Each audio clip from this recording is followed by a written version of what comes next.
Mr. Willowby's Christmas Tree by Robert Barry.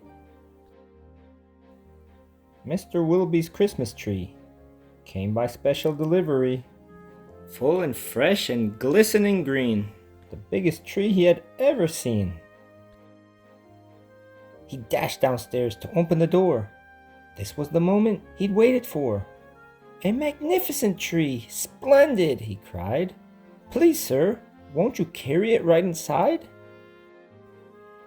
I think it might look best this year, right in the parlor corner here." But once the tree stood in its place, Mr. Willowby made a terrible face. The tree touched the ceiling, then bent like a bow. "Oh, good heavens!" he gasped. "Something must go."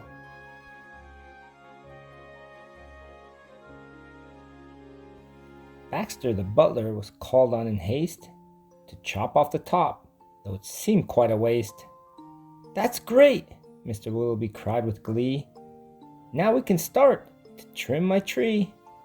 When the trimming was well underway, the top was placed on a silver tray. Baxter said, "I know just who'd be delighted with this Christmas tree."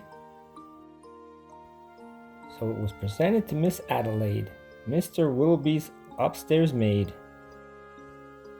"Won't this tree be a pretty sight when I have trimmed it later tonight? But the top, oh dear, I'm so afraid, will have to be cut," sighed Mrs. Adelaide. And so with scissors, sharp and long, she snipped off the top while she hummed a song. The top was set out the very next day in back of the house to be thrown away. That little tree top caught the eye of Tim, the gardener, passing by. He certainly was not about to see that little tree thrown out. He hurried home straight away to see what Mrs. Tim would say. Fa la la! Surprise, surprise! His wife could not believe her eyes.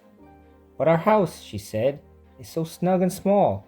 I do not believe we need it all." And before Tim had a chance to shout, she cut off the top and threw it out. Barnaby Bear was padding by. It almost hit him in the eye. Now who would throw a tree away so very close to Christmas Day? "I'll take it home, that's what I'll do. Look, Mama Bear, I have a present for you." "Isn't it a pretty tree?" yawned Barnaby quite drowsily. But Little Bear, standing off far, cried out, "That tree won't hold a star."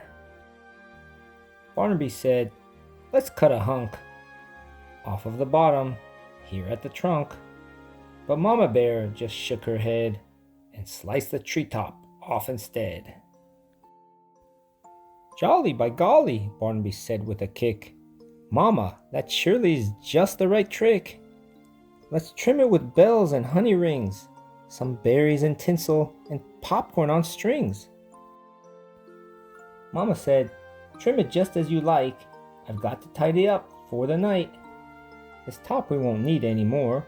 I'll put it just outside the door." Later on that frosty night, Frisky Fox came into sight. He spied the treetop, rubbed his chin, opened his sack, and stuffed the top in. He scampered home and jumped his gate. This Christmas present couldn't wait. "It's even better than mincemeat pie," said Mrs. Fox with a happy sigh. Then the foxes saw that their Christmas prize was just a wee bit oversized. "There, my dears, don't you worry. I'll fix this top now in a hurry." Benjamin Rabbit found it then, just outside the fox's den. "It seems," he thought, "most certainly Santa left that for my family." "Look," he cried, "see the tree I found?" With that he called his family round. Then there was a merrymaking, rollicking, frolicking, carrot shaking, celebration around the tree. All were as happy as rabbits can be. Benjamin Rabbit, with his own hand, sliced a carrot and made a stand. Now let's see how this will look in our little chimney nook. But right away the children cried, "Look, it's leaning off to one side." "It's too tall, that's all," said Mrs. Rabbit. And as though it were a summer carrot, she gave it a chop and threw away the top. Then Mistletoe Mouse just happened to see that tiny tip of a Christmas tree. He pulled it through the snow and ice. Up some stairs, he fell down twice. At last he reached his cozy house. "It's just the right size," said Mrs. Mouse. Then at the top, if you please, they put a star made out of cheese. Oh, wasn't it grand to have a tree exactly like Mr. Willowby?